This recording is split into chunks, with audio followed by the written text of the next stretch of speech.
Danny from Happy Jewellers. Really been looking forward to meeting Danny. Great guy.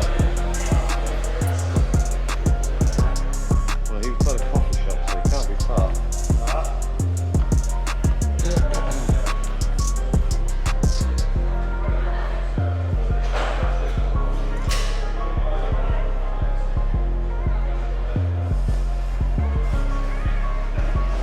Here comes Adam. Hello, mate. How you doing? We're looking for Danny. I don't know. He was down here by the coffee shop. Oh, is he here? Yeah. Michael's upstairs in room 4. Oh, they're over there. Thanks, sir. Great, brother. Good to see you, my man. How are you? My pleasure, likewise. Thank you, brother. I think he went to the restroom. I just wore a nice little, but tourbillon, I like it. Simple, Beautiful. you know, not Gold. too, yeah, and I love it, but the, you know, nice and big, but I like the rose, but tourbillon's so special. It's just a cool movement. I mean, we all have better, but I really love this. It doesn't have to be the most expensive to be a wonderful timepiece. And I love it. And I got such a great deal on it. It makes it wonderful. You know, because to me, it's gotta be something I love. Gotta be a great deal. Oh yeah. You must be his best customer. No, I'm a great customer and family. Yeah. But like, there's some. I mean, in terms of family and people that love them and buy for 25 years I've been buying from them. Yes. But there are people that are whales. They'll spend $3 million in there, you know, in one shot. That is cool. But this is a great thing. If you saw how much I got it for, What's your favourite watch at the moment? I have the rainbow Rolex, which is amazing. I just got the new moon phase Rolex, which that one is kind of cool. I'm liking my RMs. Correct. And I'm a big car guy, so I race, I drive, I collect cars. So to have with RM is a big deal. Hey, how you doing? Nice to meet you. Amazing. Sorry, I didn't know. We actually went upstairs, and then we came back down and got a little confused. Fantastic. Can I get you something to drink? No, Coffee? we're all fine. We're all fine. Yeah. We're ready to go when you guys are. Let's do it. We're ready. Let's do it. Good to finally meet you, mate. I know. It's Yeah. a pleasure. I was telling him in the car. I Leave it said, on, just Leave it front, on. but yeah. I said I can't wait to. I said I can't wait to finally meet you. I've Exactly. been watching your YouTube videos on Let everything. me grab this. Yeah, I got it. You sure? Yeah, you're fine. I want you to get your jacket going. It's like fresh. I like this. This is nice. Thank you, brother. Off you.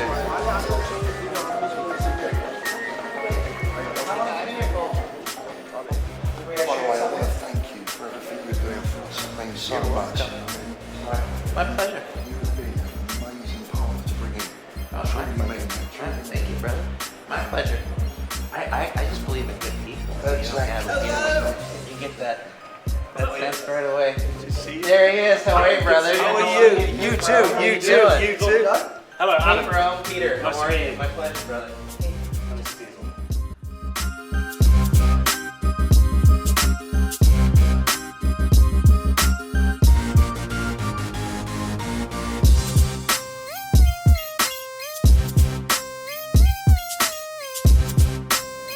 So guys, I am with Danny from the legendary Happy Jewellers. Danny, do you know something, mate?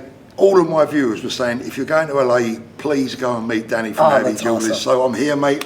Thank you. I Always really a pleasure. appreciate the warm welcome you've given us. Of course. Thank you so much. It's a pleasure meeting you. I mean, I've been a huge fan of yours for years. That's really nice of you to say thank you. Even better, Danny has bought an amazing selection of watches for us to have a look at today. I'm potentially after a new watch myself, and he knows me, he knows what I like, so he's bought a fairly good selection I did. to try and tempt me. So Danny, firstly, tell me a little bit about yourself and your business. So we're a family-owned business. We started the business, my father, about 50 years ago. We started in the jewelry manufacturing side of it. When my brother came of age, 18, 19 years old, my dad wanted to tap into the retail space, so he opened up my brother's store in Orange County. And the rest is history. We've been around for about 30 years, and we service essentially the whole world with high-end watches and high-end jewelry. And you carry quite a bit of inventory. Huge. Yeah, we'll stock anywhere from 600 to 1,000 watches in stock at all times. And they're mostly covering the blue chip brands, Rolex, AP, etc. Yes, exactly. We're going to do mostly, you know, the well-known brands. We're going to do Rolex, AP, Vacheron, Richard Mille, Panerais, Cartiers, Omegas, the whole nine. How's business been for you, say, over the last couple of years? Because obviously we come out of COVID, we come out the other side of that. Prices literally went through the roof. Yes. Since then, it's been a correction. How has your business dealt with that? Our business has still been good, thank God. You know, when COVID first hit, obviously everybody was freaking out, right? Everybody was kind of like, didn't know exactly what was happening. But literally a week or two into COVID, phones started ringing, people wanted to continue buying, and our business essentially exploded. And ever since the correction, yes, I mean, if I sat there and said, hey, no, I didn't take a hit, that's a complete lie. Yeah. But it all averaged out. Because, you know, at the end of the day, watch comes down, you're going to sell it, you're going to take the first hit, but regardless, you're going to end up buying that watch for cheaper, and you're going to continue. I'm interested to know your view on this, because obviously I see it from Europe a lot, but being here in America, I'm interested to know the corrections that have taken place. Do you feel that's good for your business ultimately? Yes. Yeah. I think that's a general perception amongst dealers, right? That ultimately we needed that, really.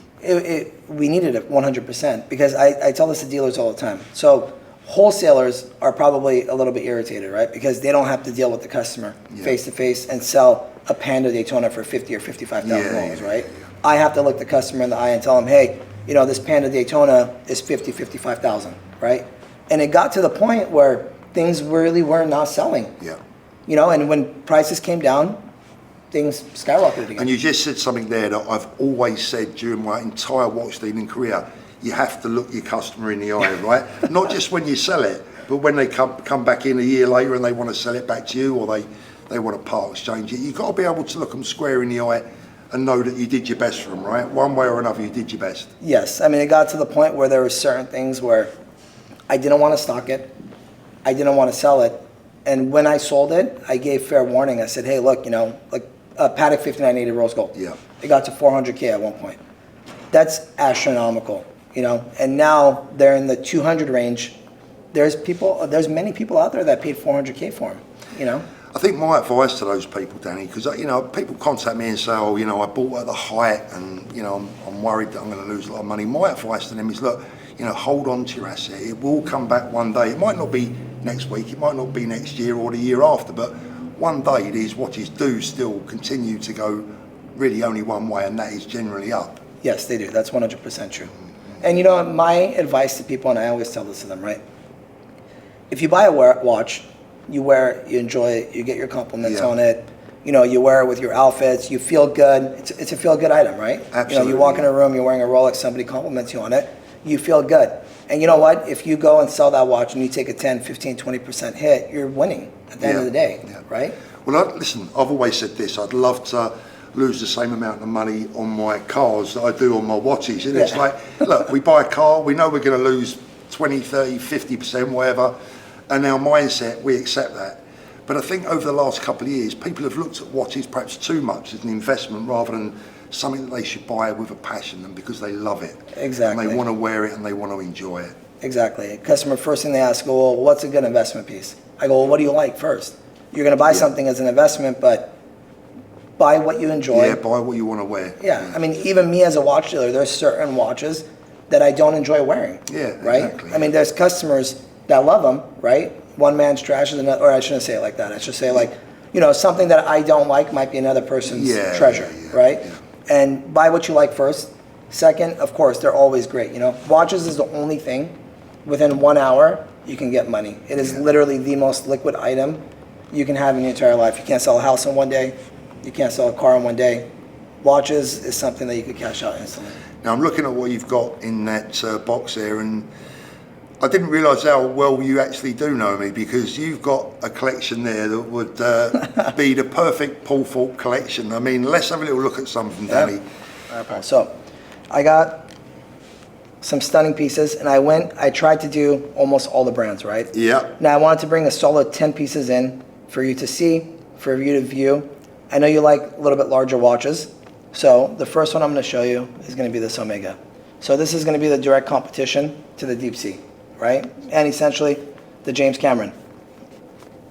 Now this is a watch that I've had my eye on for a while. As you know, I wear a Ploprof. I've never been the world's biggest Omega fan, but I think with the Ploprof and now this watch, they kind of knocked it out of the park a little bit. I mean, this really is a great looking watch. If I was going to criticise it, I think this particular version is perhaps a little bit too much like the James Cameron. A little bit, yeah. But nonetheless, You know, one thing what I would change about the watch, to be totally honest with you? size of the strap. No, the size of the dial. Yeah, I feel like it's a little too small, yeah, possibly, yeah. but it is a gorgeous watch. I mean, the execution on it, look, Omega stepped it up a lot, right? Yeah, In the last couple of years. Yeah, definitely. Well, that's the beauty, but I can see that you've got other watches in there that would definitely be even more me. Well, you dive in. You tell me which one. Oh, okay, so the very first one that takes my eye is this little beauty. I saw it in the case earlier on. This. Oh, That's the dear. brick. That's the Big Daddy right there. This one actually made me go a little bit weaker than these. It did it? Oh, I it's just love a it. beautiful, beautiful piece. I literally just took this one in on trade, and I just got it back. It's full, complete, box papers. Now, this one, in my opinion, is the prettiest dial out of all of them. You know, they have the older ones with the pink rose dial. They have the newer ones with the black dial. They have, I just think this one complements it Yeah. the most. Yeah, it's stunning. That's just absolutely gorgeous. What's the retail on this now? The retail on this one, I believe, with the bracelet is going to be close to 70,000. Mm-hmm. What do you think of the bracelet? What do you think of like the size of it? For me, it's perfect. Yes. I can't fault this watch from an aesthetic viewpoint, from a wearable viewpoint. It'll be very hard for me to fault this watch in any way. Yeah. It's almost the perfect watch. It is. And you know, a lot of people go, oh my God, it's huge, it's big. But to be totally honest with you, and a lot of people are going to disagree with me, but this watch on a bracelet, the Royal Oak 41 millimeter, I almost think this is more comfortable because Yeah. of the way that the Yeah, case, yeah. the shape of it is, and the way that they made it. I feel like with the 41 millimeter Royal Oak, I'll let you do it. There you go. they kind of made, if your wrist is not perfectly forward, the lugs flare out a little bit too much. Yeah. Personally, I've always preferred the offshore. Me too. You know, one of my favorite watches is a diver, and it's one of my go-to. I actually have Yeah. I have one in my personal collection, the green on green. I love it. What would you say is selling better for you at the moment, Patek or AP? Patek. Yeah. Yeah, 100%. Patek Philippe has been selling a lot more recently, but before this, I would say maybe like a year and a half ago, AP was selling much better than Patek Philippe, and now Patek Philippe actually took the reins back, and I think that's an industry standard too, right? At one point, AP almost kind of passed. They did actually pass Patek Philippe, but now I feel like Patek kind of took the. Show me the Vacheron, please. Yeah. We've just heard that they've just closed 5 boutiques down in the UK, Patek. Production is slowed right down. Delivery is virtually zero. So I think it's just going to become even more and more hard to find. They actually just, that's interesting they did in the UK. They actually closed down about 8 to 9 stores in the US as well. Yeah, I just got notice of that. I think they're going to go more boutique style. Yeah, definitely. And they're going to make it very, very difficult. They're going more towards AP's direction. AP did a really good job, right? Before all these things were going over retail and this craze over watches, AP took that direction, and a lot of people called the CEO crazy. Yeah. Right? He went that direction where he went boutique only, super limited, very low production, and it worked. It worked. I mean, This is another stunning watch. Oh, yeah. This is class. And I love the way they give you the leather strap, Yeah. the rubber strap, the way that the buckle is. This is, in my opinion, I like it better than the time only, and I like it way better than the chronograph. If you're looking for a still watch as a one and done, this could be it. This could be it, yeah, 100%. The size of it, the wearability, the comfort, dressy, non-dressy. I mean, they crush it, and Vacheron does not get the recognition they deserve. Yeah, absolutely. I couldn't agree more. Just want your view on Rolex on the boutique side of things as well. What's your view on Rolex and the way that their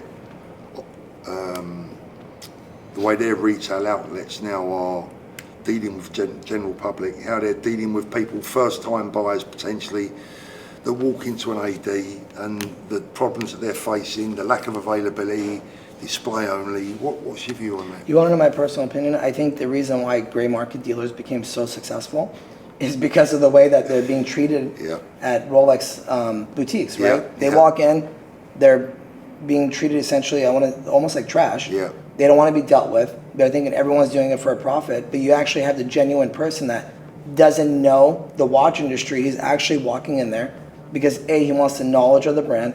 He wants to know what fits him best, and they're treating him like he's a watch dealer, right? They're treating everybody that walks in like they're gonna walk in, buy it, but I think they made our business explode. Yeah, exactly. And to be fair, Danny, you know, it's not just the current situation where the authorised dealers have been like that. They were like that before in any case. That's they weren't true. as bad, Yeah. but they were still like that. Yeah, they were spoiled, Yeah. right? very much I mean, so. can you imagine, like, some people go, well, how are they succeeding? I said, what do you mean, how are they profitable? I said, can you imagine having a business where everything you get in is sold before you get it? And there's no discount, right? Yeah. You know, before, 5-10 years ago, Exactly. you were getting discounts, right? You walk in for a date just Big 26. discounts as well, yeah. Oh, huge. I mean, you 26 millimeter, 31 millimeter, 36, date presidents, you were getting 20, 25 off. Yeah. You know? Yeah, even more sometimes. Oh, yeah, even great. more. Those were the days, eh? Those were the days. What else have you got in there? So we got, what do you think of a day date? Day date, I love day dates, but I've had so many of them over the years. They don't exactly make my spine tingle. You know, I'm really a big AP man. That's the thing for Are me. you? But I love this particular model. I love the dial, love the hour markers. But these days, I'm waiting for Rolex to bring something out that really makes me freak out, Yeah. like the AP does. You know what they should do, and I would love it, is you know how they make the 36 millimeter with the full pave and the rainbow hour Yeah. markers? They need to come out with it for the 40 millimeter. What do you think they'll do with the Daytona this year? Do you think they'll do anything? I don't think they will. Yeah. I got a sneaky feeling they might bring out a 41. But You think so, though? I You do, think they would risk that? I do. I really do think so. I think that the Daytona, in many respects, whilst it's always going to be a popular watch, I think it's fell behind a little bit size-wise. Yeah, I mean, that's for true. me, it's my wife's favourite watch. Yeah. For me, the Daytona feels a little bit, I feel a little bit underwatched. Yeah. Not as in the watch itself, but just the size of it. if Yeah, that you want to know makes something funny? Is my wife has a two-tone one as well, and she Exactly. loves it, and I love it seeing it on her too. Like Yeah. when it's on her wrist, I go, "Wow, It's an immense watch on the lady, that right? looks good." Yeah. And from the retail space, because you know, I see it first, right? Because we're a very busy store. We have people coming in all the time. Most of the reasons why we buy Daytonas and they're readily available in the gray market is because 60 to 70% of people that buy them, because they've been waiting all these years, once they get it, like just like you said, they're underwhelmed, right? Yeah. It's too small. Yeah. It's too small. I don't know. Like that's a big thing for Rolex to do, right? That's like almost like a staple. Yeah, it is an anniversary, and I just got to fill them in a look. I did it with a Submariner, and I think the Daytona, you know, new movement, maybe you put that extra mil on it may make a difference, but look, we'll see. Nothing's official until they Yeah. tell us, right? I mean, Rolex is the one company that keeps everything a secret, right? Exactly. So, well, then here. Talking of let's dive right in. Daytonas, yeah. This is going to be, what do you think? Probably the hottest Oyster Flex in the market. How other than the well Meteorite? does the Oyster Flex work on these watches? The Oyster Flex is just an amazing, Oh, man. I love it. I mean, look, anything Rolex does, they execute it perfectly, Yeah. right? They make a watch to wear. They make the most comfortable watches you'll ever. I don't think there's an uncomfortable Rolex. Yeah, I would agree, yeah. And they strive every year, right? Every year they'll change something, they'll make it better, they'll enhance it. I mean, look at the Datejust 36, right? Even to that point where they added the buckle on the bottom to help the stretch of it. Me personally, I don't like the design at all. Yeah. I think they should have went back to the full Jubilee going all the way through. But I mean, it's They almost seem like they're able to improve on perfection, yes, which is a good knack to have in the watch business, right? 100%. That's why they're the best. Well, look, Danny, I've got to be honest with you. I mean, the brick really takes my eye, but I know that you've got a lot more at your store. Oh, a ton. You know what we're gonna do? I really want you to come visit the store because I have a ton of inventory. I'm gonna size this for you. I want you to wear it, and I want you to come in tomorrow morning. And the fact that I'm gonna give it to you is gonna be 100% a telltale that you have to come and see me tomorrow. There you go. It's an offer I can't refuse. Yeah, exactly. And I'm really looking forward to getting down to your place tomorrow, and Yeah. Me too. that will be a good The video. whole staff is waiting for you. Really, Thanks, mate. no problem. Oh, Thank you, love Paul. it. Thank was you a very pleasure. much. Definitely. Thank you, guys. Thanks, Paul. By Thanks. the way, what a likeable individual. I mean, like, forget we're on camera now, right? What a likeable individual this Thank guy you. is. Thank you. I appreciate that, bro. And the feeling is mutual. Thank you.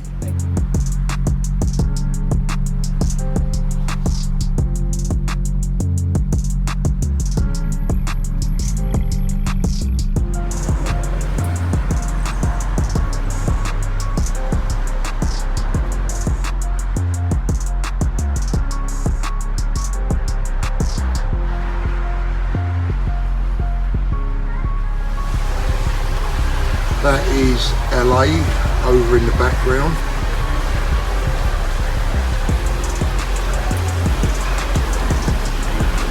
Right, Kev, you still there? You still here with us? I'm getting a bit dizzy. What, looking at that height? The height. Cool, you're worse than Spencer.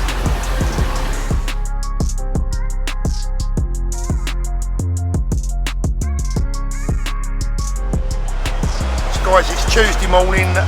Danny from Happy Jewellers has been kind enough to send us a car. The weather's changed there. I brought the weather from the UK with me to California. We're going to see the Happy Jewellers set up this morning. I think you guys are going to be surprised at the sheer size of the facility, and we're definitely going to be seeing some nice watches. Let's get on our way.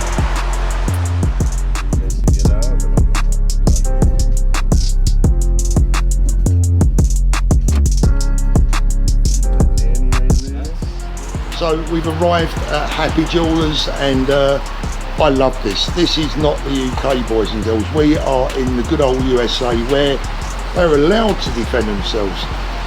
And I'm with Desmond. How you doing, Desmond? Hey, how you doing? I'm doing pretty well. Now this man is super cool. Look at the size of him. Look, I'm going to behave myself when I get in Happy Jewellers, that's for sure.